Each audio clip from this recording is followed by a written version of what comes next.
자, 하나님의 말씀은 구약성경 551페이지입니다. 열왕기상서 20장의 말씀을 볼 차례입니다. 우리가 세 부분을 오늘 좀 보려고 하는데요. 열왕기상서 20장이 좀 내용이 깁니다.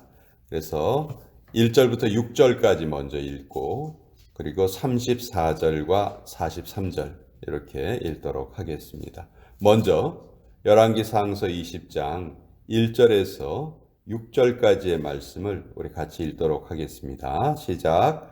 아람의 베나닷 왕이 그의 군대를 다 모으니 왕 32명이 그와 함께 있고 또 말과 병거들이 있더라. 이에 올라가서 사마리아를 에워싸고 그곳을 치며 사자들을 성 안에 있는 이스라엘의 아합 왕에게 보내 이르기를 베나닷이 그에게 이르되 내 은금은 내 것이요 내 아내들과 내 자녀들의 아름다운 자도 내 것이니라 하매 이스라엘 왕이 대답하여 말하기를 내 주 왕이여 왕의 말씀같이 나와 내 것은 다 왕의 것이니이다 하였더라. 사신들이 다시 와서 이르되 베나닷이 이르노라 내가 이미 네게 사람을 보내어 말하기를 너는 내 은금과 아내들과 자녀들을 내게 넘기라 하였거니와 내일 이맘때 내가 내 신하들을 내게 보내리니 그들이 내 집과 내 신하들의 집을 수색하여 내 눈이 기뻐하는 것을 그들의 손으로 잡아 가져가리라 한지라. 34절의 말씀 우리가 읽도록 하겠습니다. 34절 읽습니다. 시작. 베나닷이 왕께 아뢰되 내 아버지께서 당신의 아버지에게서 빼앗은 모든 성읍을 내가 돌려보내리이다. 또 내 아버지께서 사마리아에서 만든 것 같이 당신도 다메섹에서 당신을 위하여 거리를 만드소서. 아합이 이르되 내가 이 죄악으로 인해 당신을 놓으리라 하고 이에 더불어 죄악을 맺고 그를 놓았더라. 43절의 말씀 우리 같이 읽습니다. 시작. 이스라엘 왕이 근심하고 답답하여 그의 왕궁으로 돌아가려고 사마리아에 이르니라. 하나님의 말씀입니다. 아멘. 자, 오늘 열왕기상서 20장 내용이 좀 길긴 한데요. 스토리는 길지만 우리에게 주시는 교훈은 아주 간단합니다. 우리 하나님의 법칙은 뿌린 대로 거둔다는 것이죠. 그렇지만 간혹 뿌리지 않았는데도 거두는 경우가 있습니다. 그런 경우가 있어요. 그것은 하나님께서 자격이 없는 사람들에게도 은혜를 베풀어 주시는 자비의 하나님이시기 때문에 그렇죠. 자, 우리가 그렇게 말도 안 되는 은혜, 전혀 받을 자격이 없는데 어떤 큰 은혜를 받았다면 그러면 어떻게 해야 될까요? 당장 자기의 잘못을 돌이키고 하나님께 돌아와야 되겠죠. 그것이 그런 하나님께서 예상치 않은 은혜를 베풀어 주시는 이유입니다. 참 구약 성경에 안타까운 인물이 아합이에요. 아합은 이스라엘의 모든 왕 중에서 가장 악한 왕으로 기억되고 있죠. 그렇지만 하나님께서 아합을 돌이키시기 위해서 참 많은 애를 쓰셨어요. 선지자 중에 선지자인 엘리야를 보내서 기적을 보여줍니다. 그리고 아합과 이세벨이 잘못 행하고 있다는 것을 깨우쳐 주시려고 하죠. 그런데 아합이 이것을 깨닫질 못합니다. 그 엘리야가 베푼 그 기적을 보고도 그 마음이 완악해져서 돌이키려 하질 않았어요. 결국 하나님께서는 이제 베나닷을 통해서 아람 왕 베나닷을 통해서 또 아합을 징계하시고 그를 돌이키려 하십니다. 오늘 1절에 보면 아람의 베나닷 왕이 군대를 다 모으고 북이스라엘을 쳐들어옵니다. 근데 그 규모가 얼마나 컸냐 하면 왕 32명이 그와 함께 있었다. 그러니까 아람이 자기 수하에 자기의 영향력 아래에 있는 여러 왕들을 다 모았다는 것이죠. 32명이나 모았어요. 그러니까 이 베나다까지 합치면 33명이 연합을 해서 그 북이스라엘 그 조그만 나라를 쳐들어온 거예요. 그러니까 이건 뭐 전쟁은 해보나 마나 뭐 뻔히 뭐 결과가 보이는 거잖아요. 병력의 규모가 너무 큰 차이가 나니까. 그래서 이미 전쟁이 이겼다는 듯이 교만하게 편지를 보냈는데 사람을 보내서 말하기를 3절에 내 은금은 내 것이요 내 아들들과 내 자녀들의 아름다운 자도 내 것이니라. 야, 네가 가진 거 그거 다 내 거야. 이젠 내가 마음대로 가져갈 거야. 이렇게 아합에게 선포를 합니다. 한 국가가 다른 국가에게 들을 수 있는 가장 치욕스러운 말이죠. 그런데 이때 아합이 뭐라고 대답하냐면요. 4절에 이스라엘의 왕이 대답하여 말하기를 내 주 왕이여 왕의 말씀같이 나와 내 것은 다 왕의 것이니이다. 정말 비굴하기가 이를 데가 없습니다. 자, 하나님이 보여주신 그 엄청난 기적을 보고도 눈 하나 깜짝 안 하던 아합이었는데 이제 세상 것에 대한 두려움으로 지금 마음이 완전히 녹아버렸어요. 그렇습니다. 다 왕의 것입니다. 마음대로 가져가세요. 제발 죽이지만 마세요. 뭐 이런 뜻이죠. 자, 이때 이제 하나님께서 선지자를 한 사람 보내세요. 뜻밖의 은혜를 더 더하십니다. 우리가 생각하기에는 참 이해가 안 돼요. 엘리야의 기적을 보고도 회개하지 않았고 계속해서 우상을 숭배하고 무엇 하나 하나님께 잘하는 것 하나도 없었던 인물이 아합이에요. 근데 그 아합에게 하나님은 왜 이렇게 계속 은혜를 베푸시려고 하나? 길이길이 참으시는 하나님의 모습이 이 아합을 대할 때 잘 나타나 있지요. 그 선지자가 와서 두려워하지 말아라. 하나님께서 이 전쟁에서 승리를 주실 것이다. 아합은 도저히 믿지를 못하겠는 거예요. 규모가 병력의 규모가 상대가 안 되거든요. 아니 도대체 어떻게 이길 수 있습니까? 그랬더니 청년들을 앞장세워라. 청년들을 앞장세우고 기껏해야 이스라엘 군대의 숫자가 7,000명밖에 안 됐는데 그 청년들을 앞세우고 공격을 해라. 그러면 하나님께서 승리를 주실 것이다. 이렇게 약속을 해주세요. 그래서 아합은 긴가민가 하는 마음으로 공격을 시작을 합니다. 그런데 이때 16절 한번 보세요. 우리가 읽진 않았지만 16절에 보면 그들이 정오에 나가니 베나닷은 장막에서 돕는 왕 32명과 더불어 마시고 취한 중이라. 지금 전쟁 중인데 베나닷은 이미 자기들이 이겼다고 착각을 하고 전쟁 중에 술을 마시고 대낮에 술을 마시고 지금 취해 있어요. 그러니까 북이스라엘을 얼마나 깔봤는지 아시겠죠. 너희들은 뭐 내가 신경 쓸 이유가 없어. 그냥 이 전쟁은 우리가 이긴 거야 하는 식으로 그렇게 교만에 빠집니다. 이때 하나님께서 완벽한 승리를 아합에게 허락하셨어요. 우리 잠언서에 보면은 패망의 선봉이 뭐라고 계속 말씀하시죠? 교만은 패망의 선봉입니다.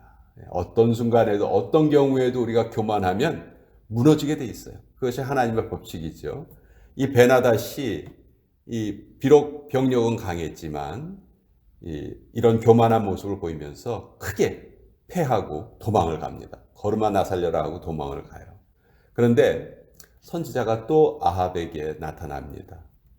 베나닷이 결코 이번 한 번만으로 물러가지 않을 것이다. 내년이면 다시 또 침략을 할 것이다. 그러니 거기에 대해서 대비를 해라. 자, 도망간 베나닷은요, 자기가 진 거를 도저히 믿을 수가 없었어요. 야, 도대체 우리가 그 큰 병력을 가지고 왜 졌냐? 그랬더니 신하들이 하는 말이 뭐라고 하냐면, 이스라엘 사람들이 섬기는 여호와는 산의 신입니다. 이스라엘의 모든 도시가 다 산악지대에 있거든요. 그래서 우리가 지난번에 싸웠을 때 그 산꼭대기에서 싸웠기 때문에 그 산의 신이 강하기 때문에 우리가 진 겁니다. 이번에는 평지에서 우리가 싸우면 여호와는 산에서는 좀 힘이 좀 있지만 평지에서는 아무런 힘이 없기 때문에 우리가 분명히 이길 겁니다. 이렇게 베나닷에게 이제 충고를 하는 거예요. 그래? 그럼 이번에는 평지에서 전쟁을 하자. 그러니까 여호와 하나님이 전지전능하신 하나님이시라는 것을 전혀 깨닫지 못하고 이런 무지의 행동을 하는 것이죠. 두 번째 전쟁에서는 더 큰 피해를 베나닷이 입습니다. 단 하루에 13만 명이 몰살을 당해요. 여러분, 지금도 인구가 이렇게 많은데도 13만 명이 몰살을 당했다. 브랜던 인구가 전부 다 없어져 버렸다. 그런 정도의 규모거든요. 근데 수천 년 전에 하루에 13만 명이 몰살당했다는 거는요, 정말 엄청난 대사건이에요. 자, 두 번 이렇게 패하고 나니까 베나닷이 이제 도리어 아합에게 무릎을 꿇습니다. 오늘 우리가 읽은 34절에 보면 베나닷이 왕께 아뢰되 이렇게 돼 있죠. 자, 그 전에는 베나닷의 모습이 어땠어요? 네 거 다 내 거야. 다 내놔. 이러다가 이제는 자기가 지고 나니까 아합에게 아부를 하기 시작합니다. 여러분, 이게 바로 세상 권력의 실체예요. 이게 세상의 힘입니다. 힘이 있으면은 하늘 끝까지 오만하고요. 또 힘이 없으면 땅 끝까지 내려와서 비굴해지는 것. 이게 바로 세상 권력의 실체예요. 이것이 사탄의 실체예요. 우리가 이렇다는 이거를 정확하게 알고 있어야 돼요. 근데 더 안타까운 것은 아합이 이 베나닷의 이 비굴함에 속아 넘어갑니다. 사실 하나님께서는 이번 기회에 베나닷을 완전히 물리치기를 바라셨는데 아합이 여기에서 기분이 좋아서 자기를 막 베나닷이 높여주니까 기분이 좋아가지고 34절 뒷부분에 보면 조약을 맺고 그를 놓았더라 이렇게 돼 있죠. 베나닷을 완전히 그러니까 화근을 완전히 제거할 수 있는 기회였는데 아합이 여기에서 큰 잘못을 행해요. 베나닷을 다시 놓아줍니다. 이것이 또 나중에는 큰 화근이 되는데, 그러니까 하나님께서 얼마나 이게 답답하셨는지 또다시 한 선지자를 보내서 아합에게 이제 최종 심판을 내리시는 거예요. 자, 이런 문제를 냅니다. 선지자가 가장을 하고 아합을 찾아가요. 어떤 사람이 나에게 와서 이 사람을 꼭 붙들고 있어라. 만약 이 사람을 네가 놓치면 그 사람을 놓친 대가로 너는 네 생명을 내놔야 된다. 이래서 오케이, 내가 그렇게 하겠습니다. 그랬다는 거예요. 근데 다른 일을 하다가 자기가 그 사람을 지키겠다는 그 약속을 지키지 못하고 그 사람이 없어져 버렸어요. 그럼 이런 경우에 어떻게 해야 됩니까? 아합에게 물어봤어요. 그랬더니 아합이 말하기를 그거는 네 잘못이니까 네가 책임을 져야지. 이렇게 대답을 한 거예요. 그랬더니 그제서야 선지자가 자기의 그 얼굴 가린 것을 이렇게 떼어냅니다. 그러니까 그 선지자라는 것을 아합이 알아차린 거예요. 결국 이것을 통해서 하나님께서는 너는 하나님께서 아람 왕 베나닷을 이번 기회에 하나님이 심판을 내리시기로 했는데 네가 네 마음대로 그를 놓아주었으니 이제 그 책임을 네가 져야 된다 하고 이제 말씀하시는 거죠.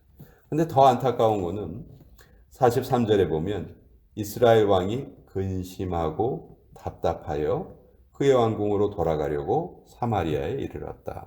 여기 보면 아합이 이 말을 듣고 어떻습니까? 지금 근심해요.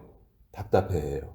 자, 이 다음에 당연히 뒤따라 나와야 될 말이 뭘까요? 당연히 뒤따라야 될 행동이 뭘까요? 크게 회개하고 여호와께 돌이켰더라. 이게 뒤에 따라 나와야 되잖아요. 당연히 마음이 근심이 되고 답답하면 그 다음에 당연히 하나님 앞에 무릎 꿇어야 되잖아요. 근데 여기에서 근심하고 답답했다는 말은 있지만 그 다음 내용이 전혀 없는 것이죠. 다윗과 아주 잘 비교가 되죠.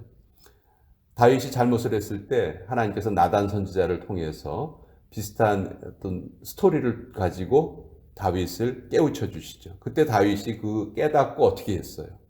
정말 전심을 다해서 회개하고 돌이켰죠. 반면에 아합은 하나님께서 그것과 비슷한 정말 엄청난 기적을 보여주셨는데도 그냥 마음이 답답하기만 했다는 거예요. 이것이 아합의 가장 큰 잘못입니다. 가장 안타까운 인물이라는 거죠. 하나님께 그렇게 많은 은혜를 받았음에도 불구하고 그 은혜에 제대로 반응하지 못했다는 거예요. 자, 오늘 우리는 어떻게 하나님의 은혜에 반응해야 될까요? 무엇보다도 감사할 줄 알아야 되겠죠.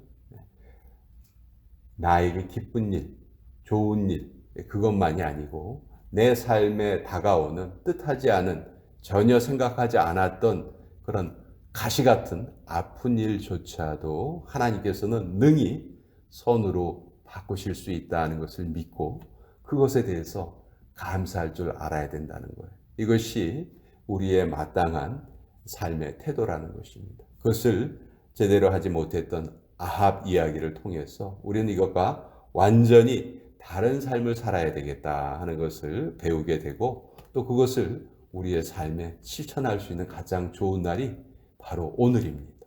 어제도 아니고 내일도 아니고 바로 오늘. 우리가 오늘 이러한 태도로 하루를 또 살아가야 되겠다 하는 것을 같이 한번 나눠보았습니다.